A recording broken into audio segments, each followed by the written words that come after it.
They're your surrogates. I think you should take the credit for it. I told him, take the credit. For 2,000 years you've been trying to take over Syria. He took over Syria and he doesn't want to take the credit. You know, all of those people are his surrogates. They want to buy F-16s, F-35s, and some other things, and we're going to talk to them about that. And we're just going to have, I think, a very interesting couple of hours. We're going to get a lot done. Thank you very much. It's a pleasure to be with President Erdogan of Turkey, and we've been friends for a long time, actually, even for 4 years when I was in exile, unfairly, as it turns out. Rigged election, you know, he knows about rigged elections better than anybody. But when I was in exile, we were still friends. That's always a good way to find out, test of friendship. But he's a highly respected man. He's respected very much in his country and all throughout Europe and throughout the world where they know him. He's built a tremendous military, powerful military, uses a lot of our equipment. And it's an honor to have him at the White House. We're going to have a lunch together. We're going to have a discussion, big discussion. We do a lot of trade with Turkey, and we're going to continue. We're going to do some additional trade. They want to buy F-16s, F-35s, and some other things, and we're going to talk to them about that. And we're just going to have, I think, a very interesting couple of hours. We're going to get a lot done. But I have great respect for this man, and we've had a very good relationship for a long time. If you remember, he led Pastor Brunson. He freed Pastor Brunson. Pastor Brunson was put in jail for 35 years before I got there. This was a group that should have stopped it, and the president, after I called him, released him, which was a great thing for our Christian community, our evangelical community. The evangelicals really wanted that. It was very important to him, so I always remembered that. But he released him from 35 years in prison. And Pastor Brunson now is healthy, happy, and well. And we're very happy about that. But it's a great honor to have the President of Turkey with us. And how are you? Fine. Say a few words. And you? Great guy. Öncelikle bu ziyaretimizi Birleşmiş Milletler Genel Kurulu'yla iç içe olan bir dönemde gerçekleştirdiğimizden dolayı arkadaşlarımla beraber çok mutluyuz. Gerek Sayın Trump'ın birinci döneminde gerekse ikinci dönemde Türkiye-Amerika ilişkilerinde farklı bir süreci yaşıyoruz. Kendilerinin de az önce ifade ettiği gibi gerek F-35 konusu, gerek F-16 konusu, gerekse Halk Bankası'yla ilgili aramızdaki ilişkiler konusunu bugün etraflıca görüşme fırsatı bulacağımıza inanıyorum.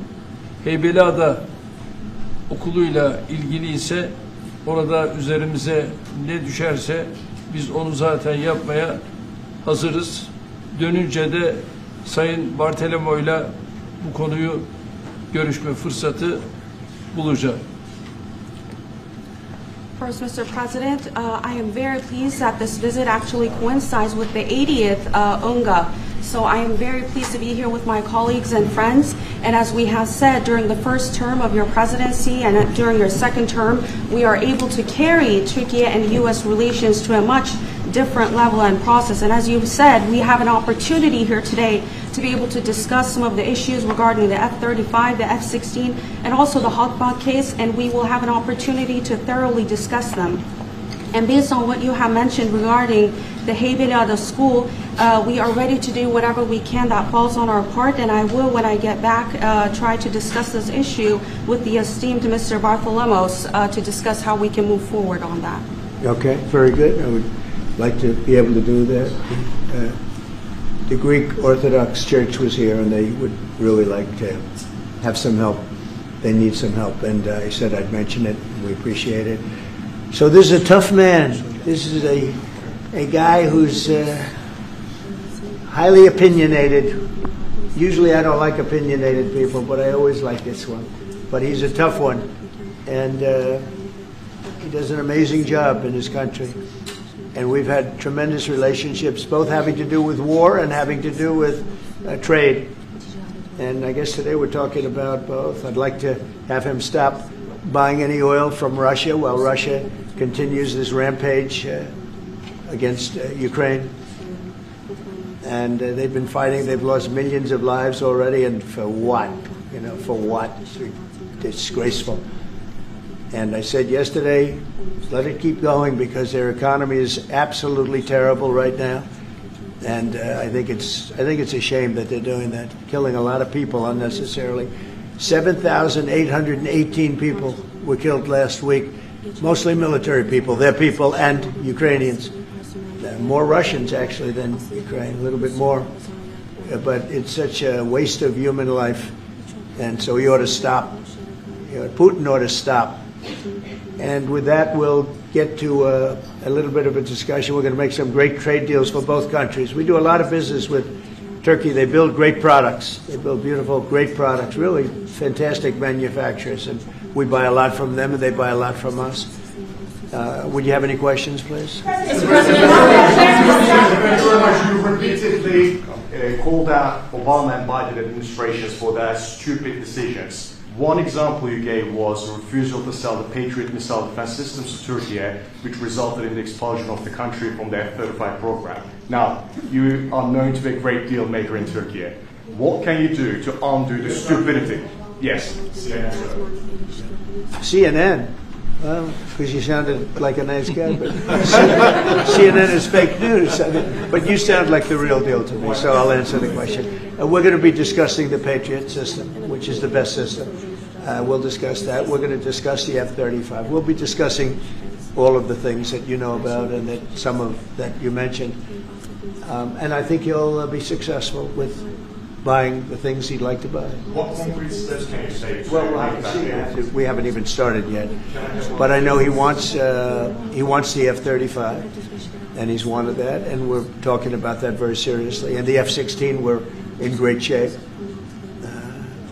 Certain other things he needed, as you know, and I'm going to see to it that we get that to him. He needs certain things, and we need certain things. And we're going to come to a conclusion. You'll know by the end of the day. Go ahead, please. Mr. President, I will walk factories, Mr. President. Cumhurbaşkanım, siz Başkan Trump'ın ne kadar barış için çabalar gösterdiğini daha önce de söylemiş bir Cumhurbaşkanısınız. Ve siz de bölgede birçok ülkeyle, birçok liderle görüşmeler, kontaklar kurabiliyorsunuz. Bu konuda birlikte nasıl çalışabilirsiniz gelecekte? Buna inandığım için zaten bunları söylüyorum. Birlikte el ele bölgedeki bu sıkıntıları aşacağımıza da inanıyorum. Mr. President, tariffs, Mr. President. When are you planning Because I haven't lift learned sanctions? yet. What did he say? The gentleman was asking, Mr. President, you have referred to President Trump's peace efforts, and you have also contact with many leaders in the region. And what do you think that you can do about this? And Mr. President has said that, yes, I believe in the peace efforts that President Trump is leading, and together we will be able to overcome the challenges in the region. I think it's true. He's got tremendous influence in the region. Yeah, please. Mr. President, when are you planning to lift Qatar sanctions against Turkey?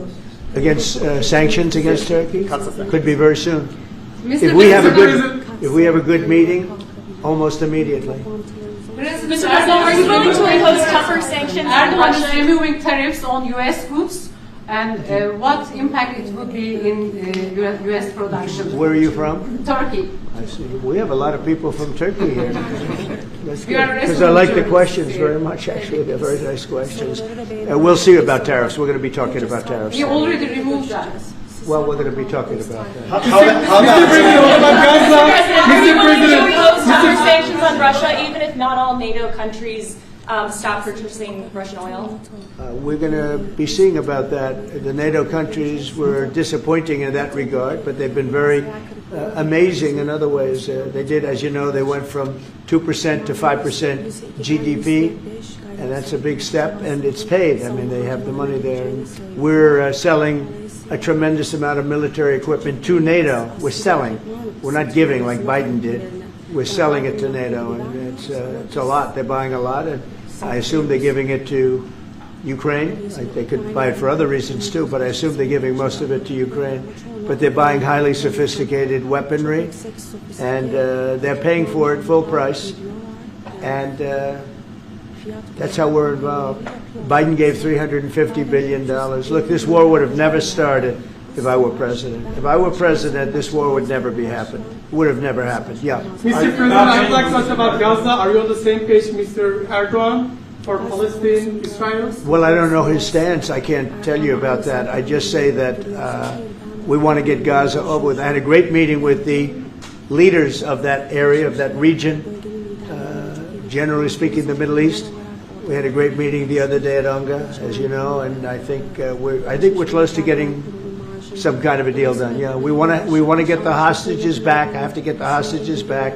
We're the ones that got the hostages, all of them that we have now. But it looks like there are 20 living hostages and probably 38 or so dead hostages. Pretty sad.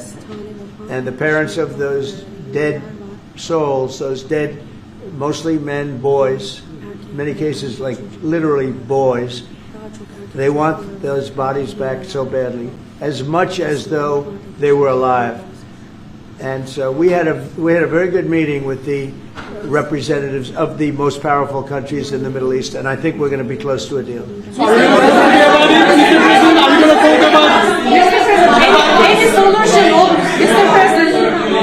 Mr. President, we've noticed that in the Ukrainian war and during the Israeli-Iran war, the airspace of the NATO countries is very fragile, and it needs to be stronger. And in that sense, Turkey being the second largest army in NATO, it needs to support its air force and air defense.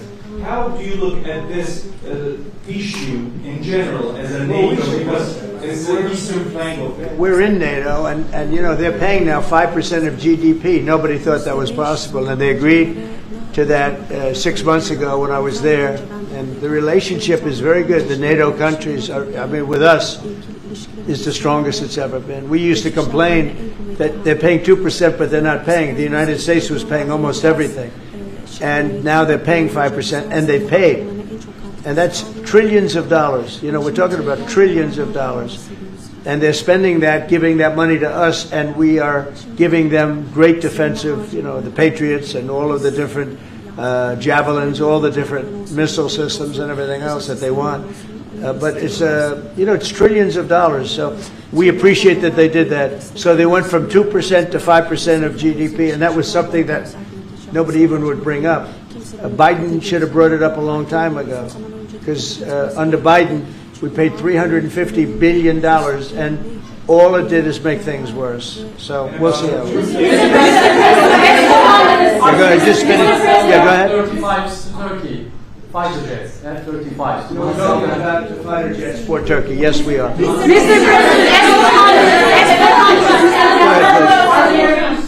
going to see any steps going to be taken today about the issue, about the things that are going on in the Gaza, Palestine? Are we going to? It could be today. Yeah, it could be today.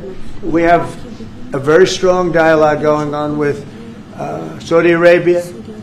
With, I would say, you have 4 or 5 real leaders that are being good. As you know, I met with Qatar, Saudi Arabia, UAE. We met with Jordan. The King of Jordan was there. We had a really great meeting. I think a lot was determined at that meeting. And I have to meet with Israel, and I have to do that also. They know what I want, and I think we can get that one done. I hope we can get it done. A lot of people are dying. But we want the hostages back. We don't want them back 1 this week, 1 and 2 months from now, 3 later, and like the way it's been going. We got them all back. We got a lot of them back. We got the American Alexander. We got the American hostages back. But we have now 20 plus 38 bodies, dead bodies, and we want them all back. And we want them back at one time. Go ahead.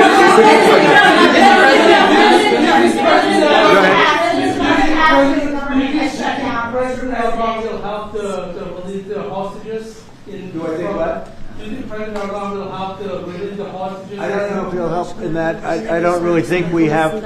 I don't think it'll be necessary in this case. I think we're going to be in a pretty good position. There are a lot of people that want that done.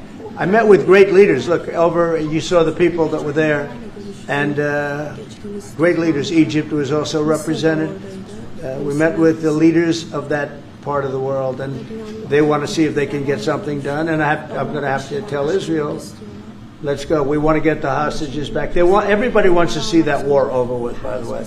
Everybody. So we're going to see what happens.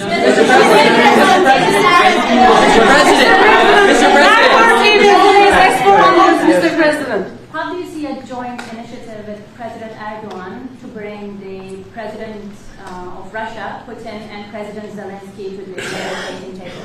Well, I can tell you that President Erdogan is very respected by both of them. Everybody respects Erdogan. They really respect Erdogan. I do. And I think he could have a big influence if he wants to. Right now, he's very neutral. He likes being neutral. So do I like being neutral. But he's somebody that if he got involved, the best thing he could do is not buy oil and gas from Russia. If he did that, that would be probably the best thing. He knows Putin like I know Putin. I thought Putin, I settled, as you know, 7 wars, and it's probably more than that if you really want to know the real facts, but 7 wars, and I thought this would be among the easier ones to settle. But I'm very disappointed in Putin. And he's been fighting hard, he's been fighting long, and they lost like 1 million soldiers. And you know, with all of the heavy bombardment over the last 2 weeks, they've gained almost no land. Think of that. They've gained almost no land. And I'm not going to ever call anybody a paper tiger, but Russia spent millions and millions of dollars in bombs, missiles, ammunition, and lives, their lives. And they've gained virtually no land. I think it's time to stop. I really do.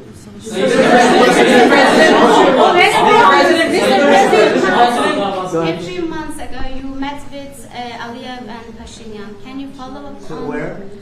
You met with Aliyev and Pashinyan, Azerbaijan President Aliyev and Pashinyan. Can you follow up on what you want to say about current process? No, I can't. I just... I like this guy. I like him. He's from CNN. Fake news. The worst fake news, but I like him. So it's CNN Turkey. I'll get Brian. Go. Syria has been a major issue between the two countries for the past decade. And you said the future of Syria is in Erdogan's hands back in, I think, December and January. And the countries are in the process of integrating little fractures into the main government. When do you want to see that happen? Well, I think President Erdogan is the one responsible for Syria, for the successful fight in ridding Syria of its past leader. And I think this man is responsible. He doesn't take the responsibility, but it's actually a great achievement. They've been trying to do it for 2,000 years. I said, he does it. He did it. I mean, they're your surrogates. I think you should take the credit for it. I told him, take the credit. For 2,000 years, you've been trying to take over Syria. He took over Syria, and he doesn't want to take the credit. You know, all of those people are his surrogates.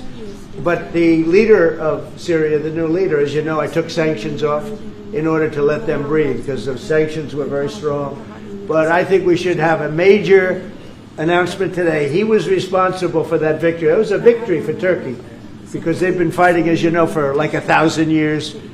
And it never went, you know, it was back and forth, but he's responsible for that. So he would have a lot to say with respect to Syria. But at his request, I took, and the request also of the King of Saudi Arabia, it's very interesting, and Qatar, they said if you could take the sanctions. We had very strong sanctions. They couldn't have lived with those sanctions, and I took them off to give them a chance to breathe. But the president was one of the people that was responsible for that. He asked me to do it. Mr. President, furloughs are very typical when the government shuts down. Why is the administration directing federal layoffs of federal workers this time? Well, this is all caused by the Democrats. They asked us to do something that's totally unreasonable. They never change. They want to give money away to illegally, people that entered our country illegally. They want to give them massive federal money.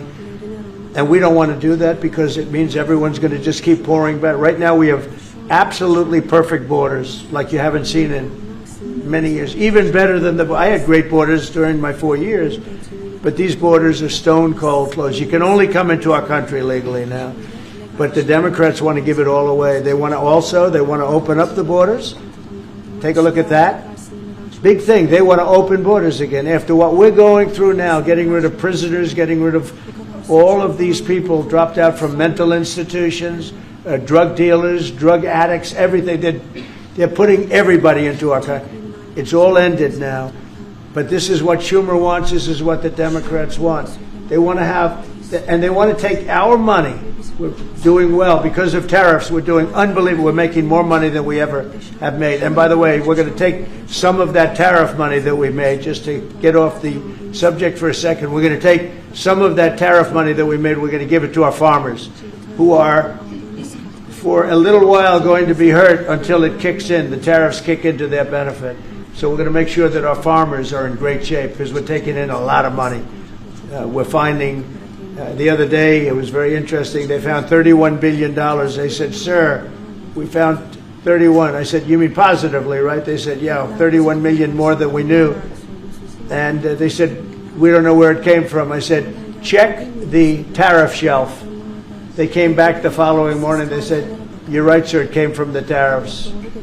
We've never seen anything like this. So what we're going to be doing is we're going to be taking some money from all of the tariff money that we've taken, and we're going to distribute it to our farmers until the tariffs kick into their benefit, which ultimately the farmers are going to be making a fortune. But it's a process of, it has to kick in. All right, maybe one more.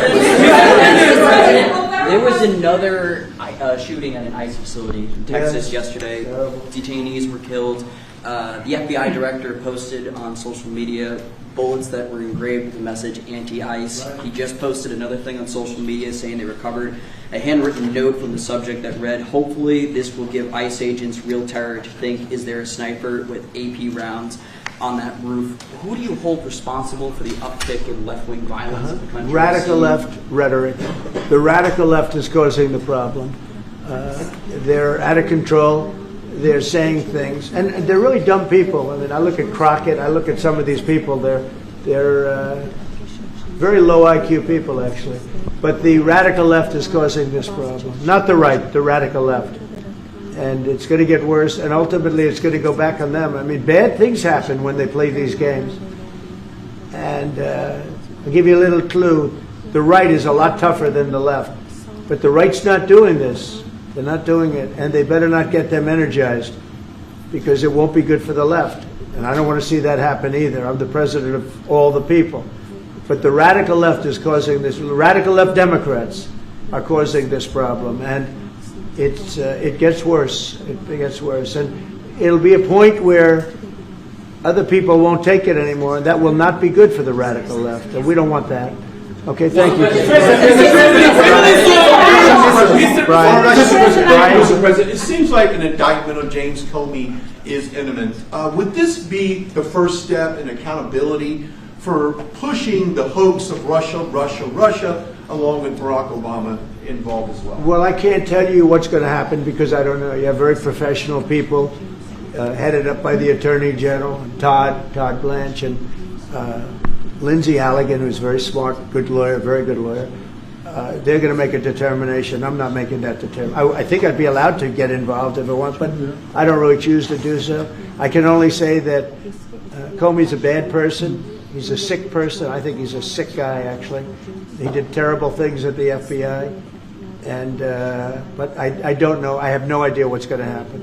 Thank you very much, everybody.